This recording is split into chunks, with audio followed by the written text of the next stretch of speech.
الحمدللہ نحمدہ ونصلی علی رسولہ الکریم رب اشرح لی صدری ویسر لی امری واحلل عقدۃ من لسانی یفقہوا قولی۔ اس آیت میں رسول کی اطاعت کو اللہ تعالیٰ کی اطاعت قرار دیا گیا ہے، اور اس کے بعد والی آیات میں منافقوں کا ذکر ہے جو دو رخی پالیسی رکھتے تھے، زبان سے کچھ کہتے تھے اور دل میں کچھ ہوتا تھا۔ اعوذ باللہ من الشیطان الرجیم، بسم اللہ الرحمن الرحیم۔ من یطع الرسول فقد اطاع اللہ، جس نے حکم مانا رسول کا اس نے حکم مانا اللہ کا۔ ومن تولی فما ارسلناک علیہم حفیظا، اور جو الٹا پھرا تو ہم نے تجھ کو نہیں بھیجا ان پر نگہبان۔ یعنی جو شخص آپ صلی اللہ علیہ وسلم کی اطاعت سے روگردانی کرے تو آپ صلی اللہ علیہ وسلم آپ کچھ غم نہ کیجئے، کیونکہ ہم نے آپ کو بطور ذمہ داری کے ان کا نگراں کر کے نہیں بھیجا کہ آپ صلی اللہ علیہ وسلم ان کو کفر نہ کرنے دیں، بلکہ آپ کا فرض پیغام پہنچا دینے سے پورا ہو جاتا ہے۔ اگر اس کے بعد بھی وہ کفر کرے تو آپ صلی اللہ علیہ وسلم پر کسی باز پرس کا اندیشہ نہیں، تو اس لیے آپ بے فکر رہیں، کیونکہ آپ صلی اللہ علیہ وسلم بہت کوشش فرماتے تھے کہ وہ ایمان قبول کر لیں، لیکن وہ باوجود بہت سمجھانے کے بھی جب ایمان قبول نہیں کرتے تھے تو آپ صلی اللہ علیہ وسلم کو غم ہوتا تھا۔ تو اس لیے اللہ تعالیٰ فرماتے ہیں کہ آپ کو ہم نے ان کا ذمہ دار نہیں بھیجا ہے، آپ نے خالی پیغام پہنچا دینا ہے۔ آگے فرمایا وَيَقُولُونَ طَاعَةٌ، اور کہتے ہیں قبول ہے، فَإِذَا بَرَزُوا مِنْ عِنْدِكَ، پھر جب باہر گئے تیرے پاس سے، بَيَّتَ طَائِفَةٌ مِّنْهُمْ غَيْرَ الَّذِي تَقُولُ،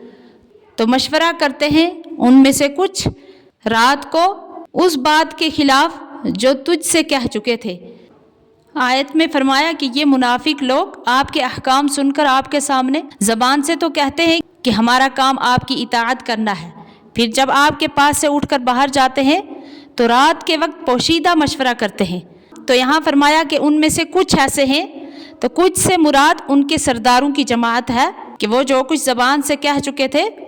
اس کے خلاف کرتے تھے۔ واللہ یکتب ما یبیتون، اور اللہ لکھتا ہے جو وہ مشورہ کرتے ہیں رات کو،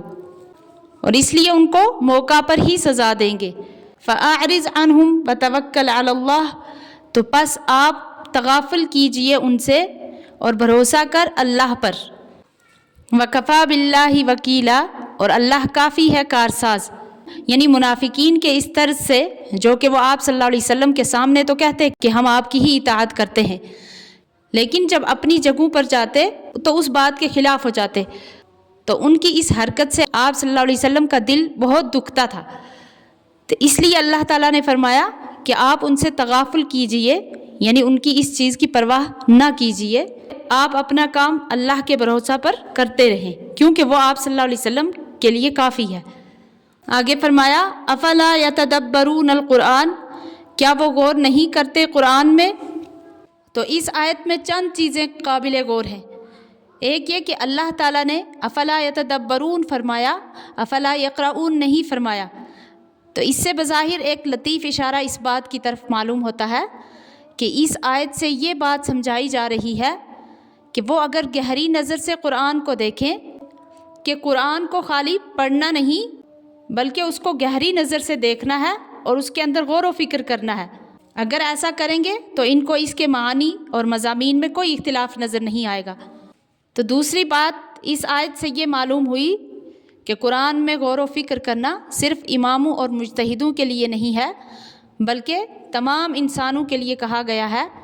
کہ اس میں غور و فکر کرنا چاہیے۔ وَلَوْ كَانَ مِنْ عِنْدِ غَيْرِ اللَّهِ لَوَجَدُوا فِيهِ اخْتِلَافًا كَثِيرًا، اور اگر یہ ہوتا کسی اور کا سوائے اللہ کے تو ضرور پاتے اس میں بہت اختلاف، لیکن کسی ایک مضمون میں بھی اختلاف نہیں، تو اس لیے یہ اللہ تعالیٰ کا کلام ہی ہے۔ اگر کسی بشر کا کلام بنایا ہوا ہوتا تو اس میں یہ یکسانیت نہیں ہوتی، کیونکہ اس میں نہ کسی جگہ فصاحت و بلاغت میں کمی ہے، نہ توحید و کفر اور حلال و حرام کے بیان میں تناقض اور تفاوت ہے، لیکن قرآن ہر قسم کے تفاوت اور تناقض سے پاک ہے اور بالا تر ہے، اور یہی کلام الہی ہونے کی واضح دلیل ہے۔ اللہ تعالیٰ صحیح سمجھنے کی توفیق عطا فرمائے، آمین۔